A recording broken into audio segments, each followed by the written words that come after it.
नमस्कार, स्वराज एक्सप्रेस आप देख रहे हैं और मैं हूं आपके साथ काजल दुबे। बुलेटिन की शुरुआत करेंगे खबर के साथ। लोकसभा चुनाव के अंतिम चरण में यूपी की 13 सीटों समेत देश की कुल 57 सीटों पर कल मतदान होना है। इस चरण में वाराणसी से प्रधानमंत्री नरेंद्र मोदी और सीएम योगी के गढ़ गोरखपुर, मुख्तार अंसारी के गढ़ गाजीपुर समेत 13 सीटों पर जनता प्रत्याशियों की किस्मत पर ताला लगाएगी। 2019 में 13 सीटों में 11 सीटें भाजपा और 2 सीटों पर बसपा ने जीत हासिल की थी, जबकि कांग्रेस और सपा का खाता भी नहीं खुला था। वहीं नौतपा में पड़ रही भीषण गर्मी के बीच लोगों को मतदान केंद्र तक पहुंचाना चुनाव आयोग के लिए किसी चुनौती से कम नहीं होगा। हालांकि चुनाव आयोग का तैयारी मुकम्मल करने का दावा है और इसके साथ ही आज पोलिंग बूथ के लिए रवाना की जाएंगी। हीट वेव और सुरक्षा के मद्देनजर जिला निर्वाचन अधिकारी को विशेष सतर्कता बरतने के भी आदेश दिए गए हैं।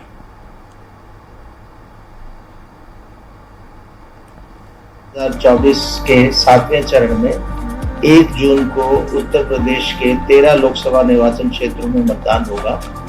इन क्षेत्रों के सभी मतदाताओं से अनुरोध है कि लोकतंत्र के इस पर्व में बढ़ चढ़कर हिस्सा लें और अपने मताधिकार का प्रयोग अवश्य करें।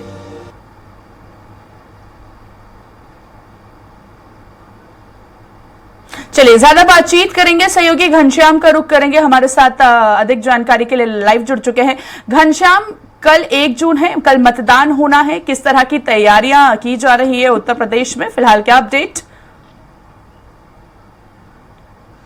देखिए काजल जी, कल 13 सीटों पे मतदान होना है उत्तर प्रदेश के, और देश भर में 57 सीटों पे मतदान होना है। अंतिम चरण का दौर है और अंतिम चरण के लिए मतदान के लिए सभी दलों ने खूब ज्यादा प्रचार की, ताबड़तोड़ रैलियां की। 200 रैली एक नेताओं ने किया है और खुद प्रधानमंत्री नरेंद्र मोदी के बाद दूसरा सबसे बड़ा अगर किसी ने जनसभा रैली और जो जनसभाएं रैली और रोड शो किया है तो वो है उत्तर प्रदेश के मुखिया योगी आदित्यनाथ। लगातार दौरे किए हैं और इसी के साथ कल शाम के 5 बजे अंतिम चरण का जो मतदान था, अंतिम दिन था और चुनाव प्रचार पूरी तरीके से थम गया। अब कल सुबह 7 बजे से शाम 6 बजे तक मतदान होना है। अंतिम चरण के पहले आज अगर देखा जाए तो कल शाम से ही प्रधानमंत्री नरेंद्र मोदी जो है वो चले गए हैं ध्यान केंद्र में। वो विवेकानंद रॉक ध्यान केंद्र में वहां पे जाकर के ध्यान लगा रहे हैं। 40 घंटे तक वो ध्यान करेंगे। इस बात का जिक्र करना इसलिए भी जरूरी है क्योंकि वाराणसी से वो चुनाव लड़ रहे हैं और इसी चरण में वाराणसी यानी अंतिम चरण में वहां पे मतदान होना है और लगभग 1200-1300 जो भारतीय जनता पार्टी के कार्यकर्ता, प्रधानमंत्री नरेंद्र मोदी के लोग, या यूं कह सकते हैं कि उनके लिए वहां पे लगातार 4 महीने से कैंपेनिंग कर रहे थे। जो जीत का मार्जिन है उसको बढ़ाने की कवायद थी और यही इसके इतर अगर बात किया जाए तो इस बार सपा और कांग्रेस एक साथ मिलकर के चुनाव लड़ रही है। तो ऐसे में जो जीत का मार्जिन है उसको कम करने के लिए भी बहुत बड़ा जोर है विपक्षी दलों के तरफ से। तो इसलिए चुनौतियां काफी ज्यादा है क्योंकि वाराणसी के जरिए ही प्रधानमंत्री नरेंद्र मोदी हमेशा से एक मैसेज देने की कोशिश करते रहे हैं और यही कारण है कि अब तीसरी बार वहां से जब चुनाव लड़ रहे हैं तब ऐसे में वहां पे एक बड़ी चुनौती भारतीय जनता पार्टी के लिए भी है, एक मैसेज बनाने के लिए, और विपक्षी दलों के लिए एक बड़ा मौका भी है कि समाजवादी पार्टी और कांग्रेस पार्टी का एक मुश्त वोटों को लेकर के प्रधानमंत्री नरेंद्र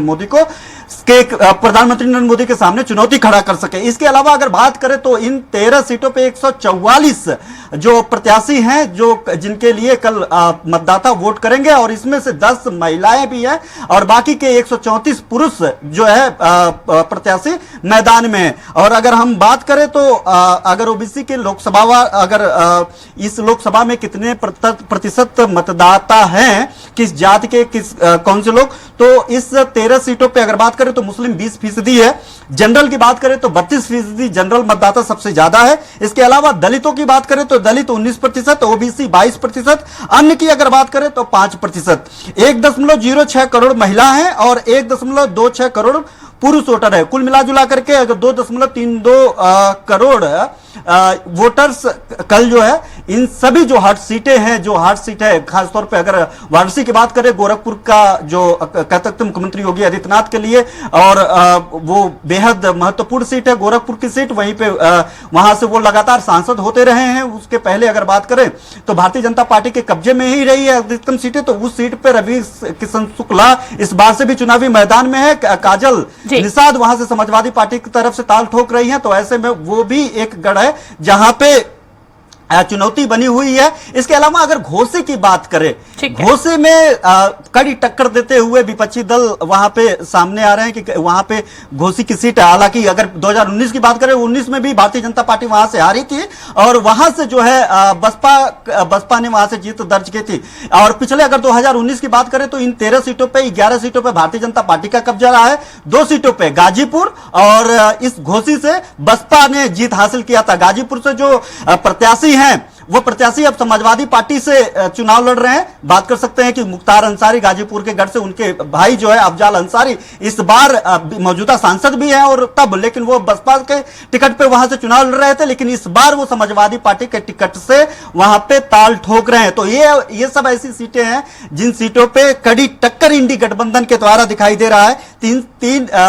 बाकी अन्य सीटों पे भारतीय जनता पार्टी एक मनोवैज्ञानिक बढ़त बनाते हुए दिखाई दे रही है। इसके अलावा आज शाम 5-6 बजे के बाद जो है, क्योंकि नौतपा लगा हुआ है, प्रचंड गर्मी, भीषण गर्मी पड़ रही है, लोग मौत के आगोश में चले जा रहे हैं इस प्रचंड गर्मी के बीच, और इसी बीच मतदान भी होना है। ऐसे में जो निर्वाचन आयोग है, सभी जिला निर्वाचन अधिकारियों को दिशा निर्देश भी दिया था, सभी लोगों को यह साफ तौर पर कहा था कि जो नौतपा की गर्मी का ताप है उससे बचाने के लिए और उसके इतर सभी व्यवस्थाएं चुस्त दुरुस्त कर दिया जाए। और यही है कि अब जिला निर्वाचन अधिकारियों के कंधे पे एक बड़ी जिम्मेवारी है कि अधिकतम मतदान होना भी है, क्योंकि अगर 2019 के सापेक्ष अभी इस बार की मतदान देखा जाए तो इस भीषण गर्मी में बेहद कम हुआ है।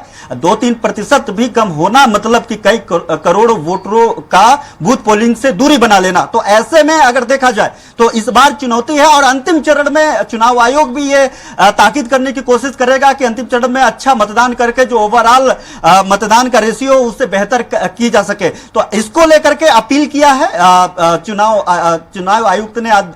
जैसा कि अभी हम लोगों ने बयान में भी देखा, 4 बजे से उनकी प्रेस ब्रीफिंग भी होगी। सारे तैयारियों को लेकर के उन्होंने अपील भी की है जनता से कि आप अधिकतम से अधिकतम लोग घरों से निकले और जाकर के वोट दे। इसके अलावा जो राजनीतिक दल हैं उन लोगों ने भी काफी ज्यादा इस जो है लोगों से अपील की है कि आप 7 से 10 बजे के पहले जो है वोट डालने की कोशिश करें। और स्वराज्य एक्सप्रेस के जरिए हम लोग भी लगातार ये अपील कर रहे हैं कि इस प्रचंड और भीषण गर्मी में यह प्रयास करें कि सुबह 7 और 10 बजे के पहले ज्यादा से ज्यादा लोग मतदान कर ले। शाम के वक्त का इंतजार न करें, दोपहर में तो कतई इंतजार न करें। यह प्रयास करें कि अगर वक्त हो तो सुबह अधिकतम लोग जाकर के वोट दे दे, ताकि इस भीषण और प्रचंड गर्मी नौतपा के ताप से दोपहर को बचा जा सके। इसके अलावा चुनाव आयोग ने भी बेहतर करने की कोशिश की है, व्यवस्थाएं बेहतर करने की कोशिश की है। इसको लेकर के ORS के घोल, दवाइयां, किट, तमाम भीषण गर्मी से होने वाली बीमारियों के संबंधित सारी दवाएं और डॉक्टर्स को हर बूथ, पोलिंग बूथ पर तैनात करने के लिए निर्देश दिए हैं। वहां पे सारी व्यवस्थाएं की जाएगी, शीतल जल की व्यवस्था वहां पे की जाएगी। जो बुजुर्ग हैं, जो और कम उम्र के जो युवा हैं, फर्स्ट वोटर हैं, उनके लिए भी काफी ज्यादा अपील की गई है कि आप ज्यादा से ज्यादा लोगों को लेकर के जाए, लेकिन उनकी सुरक्षा व्यवस्था और उनको इस भीषण गर्मी से बचाव के सारे रास्ते मुकम्मल किए जाए। इसको लेकर के निर्वाचन आयोग ने भी जिला निर्वाचन अधिकारियों को दिशा निर्देश दे दिया है। अब सुबह 7 बजे से कल शाम के 6 बजे तक मतदान होगा। 6 बजे के बाद सबसे ज्यादा ट्विस्ट देखने के लिए मिलेगा, वो देखने के लिए मिलेगा एग्जिट पोल का। सबसे ज्यादा असर अगर एग्जिट पोल का होता है, शेयर मार्केट पे होता है। और इसको लेकर के अगर देखा जाए तो देश का सबसे बड़ा राज्य है उत्तर प्रदेश, 80 लोकसभा सीटें हैं और ये तय है और हमेशा ये तय होता रहा है। इसका इतिहास है कि जिन लोगों ने भी उत्तर प्रदेश को साधा है वही दिल्ली के कुर्सी पे काबिज हो पाए हैं। तो ऐसे में कल 6 बजे के बाद शेयर मार्केट से लेकर के और यहां की सीटों पर सबसे ज्यादा अगर देश और दुनिया की किसी पे नजर होगी तो उत्तर प्रदेश पे होगी। यहां पे शेयर मार्केट में भी खूब पैसा लगता है, सट्टा बाजार में भी खूब पैसा लगता है और यहां की सीटों पर भी लोगों की नजर भी सबसे ज्यादा होती है। ऐसे में सबकी नजर अगर किसी स्टेट पर सबसे ज्यादा होगी तो उत्तर प्रदेश में होगी। और कल 6 बजे के बाद जब exit poll media, social media और अन्य सोशल साइटों के जरिए जब यहाँ पे प्रदर्शित होगा, प्रकाशित की जाएगी, तो उसका शेयर मार्केट पर सीधा असर पड़ते हुए दिखाई देगा। हालांकि 4 जून को यह साफ हो जाएगा कि एक बार फिर से आम चुनाव में मैंडेट किस तरफ गया है। भारतीय जनता पार्टी फिर से तीसरी बार सरकार बनाने में सफल हो पाई है, या फिर मिली जुली खिचड़ी जैसा माहौल है, या फिर इंडी गठबंधन के जो लगातार दावे कर रहे हैं कि इस बार सरकार आ रही है, उस पर जनता मुहर लगा पाएगी। जी काजल। बिल्कुल घनश्याम, और 7वां चरण इसलिए भी ज्यादा महत्वपूर्ण हो जाता है क्योंकि वाराणसी सीट पर प्रधानमंत्री नरेंद्र मोदी चुनावी मैदान में हैं, और ऐसे में पीएम ने सभी दिग्गजों के लिए भी पूरी अपनी ताकत जो थी वो झोंक दी थी। अब ऐसे में उन्हीं की बारी है, तो ये काफी अहम और महत्वपूर्ण होता है। और इसके साथ ही हम आपसे ये भी जानना चाहेंगे घनश्याम कि वोटिंग परसेंटेज कहीं ना कहीं, जैसा कि आप भी अभी जिक्र कर रहे थे, कितनी भीषण गर्मी है, नौतपे चल रहे हैं, ऐसे में मतदान केंद्र तक पहुंचना, मतदाता को पहुंचाना कितना चुनौतीपूर्ण हो सकता है। और ऐसे में पार्टियों की बात करें तो पार्टी ने कितनी तैयारी की वोटिंग परसेंटेज बढ़ाने के लिए? देखिए, अगर बात करें तो उत्तर प्रदेश में अगर बात करें तो विपक्षी दल और भारतीय जनता पार्टी जो सत्ताधारी दल है, इन दोनों के बीच तुलना की जाए तो 1.5, यानी अगर 10 जो है विपक्षी दलों ने 10 लोकसभा में प्रचार किया है, तो उसी वक्त में उतने ही दिन में 15 लोकसभा सीटों पे भारतीय जनता पार्टी ने प्रचार किया है। 1.5 गुना ज्यादा प्रसार सत्ताधारी दल भारतीय जनता पार्टी ने उत्तर प्रदेश में प्रचार किया है इंडी गठबंधन के अपेक्षा। सबसे कम अगर किसी ने प्रचार किया है यहां पे तो कांग्रेस। हालांकि कांग्रेस सिर्फ 17 सीटों पे चुनाव लड़ रही है। हालांकि वो इंडी गठबंधन के जरिए समाजवादी पार्टी के साथ यहां पे 80 लोकसभा सीटों पे चुनाव इंडी गठबंधन लड़ रही है, जिसमें सबसे ज्यादा अगर इंडी गठबंधन की बात करें तो समाजवादी पार्टी यहां से चुनाव लड़ रही है। सत्ता में नहीं है इंडी गठबंधन की अगर बात करें तो समाजवादी पार्टी सत्ता में नहीं है, न राज्य में न केंद्र में कहीं पर सहयोग है, किसी गठबंधन में भी नहीं है। उसके बावजूद सबसे कम अगर किसी ने चुनाव प्रचार किया है तो इंडी गठबंधन में। हालांकि अगर अपेक्षाकृत देखा जाए तो पिछले 2019 के अपेक्षाकृत